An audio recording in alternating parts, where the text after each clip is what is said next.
அறந்தாங்கி அதிமுக நகர கழகம் சார்பாக கோடைக்கால நீர்மோர் பந்தல் திறப்பு விழா நிகழ்ச்சி நடைபெற்றது.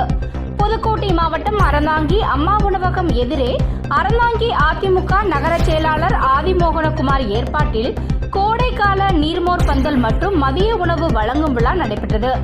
இந்த திறப்பு விழாவில் புதுக்கோட்டை தெற்கு மாவட்ட அதிமுக செயலாளர் வைரமுத்து கலந்து கொண்டு கோடைக்கால நீர்மோர் பந்தலை திறந்து வைத்தார். இதில் ஐஸ்கிரீம், சர்பத், மோர், சாம்பார் சாதம், தயிர் சாதம் மற்றும் சாத்துக்குடி பழம், திராட்சை பழம் ஆகியவைகள் வழங்கப்பட்டது.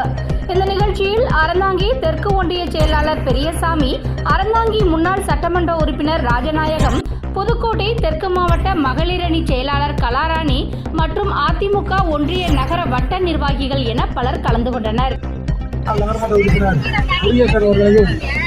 மற்றும் இங்கே வருகிறதும் முன்னாள் மாவட்ட உறுப்பினரி அருமை மாமா சூப்பரன் நடராஜன் அவர்களையும், முன்னாள் நகர்மன்ற உறுப்பினர்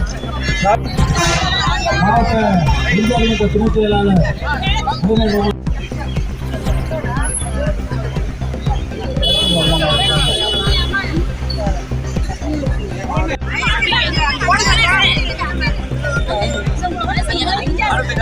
இந்த சைடு லைன்ல வாங்க.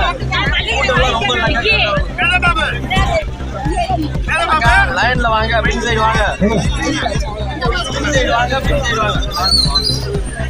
எதுவா வாங்கிட்டு போட்டோமா எல்லாத்துக்கும் உண்டுதான். சாம்பார் சாதம், தயிர் சாதம் இந்த நகராட்சியிலே வழங்கப்படவில்லை. இந்த நகராட்சிக்கு நினைவூட்டலாக இன்று நமது தெற்கு மாவட்ட கழகத்தினுடைய செயலாளர், வருங்கால சட்டமன்ற உறுப்பினர் பெரியசாமி அவர்களே மற்றும் அனைத்து நிர்வாகிகளும்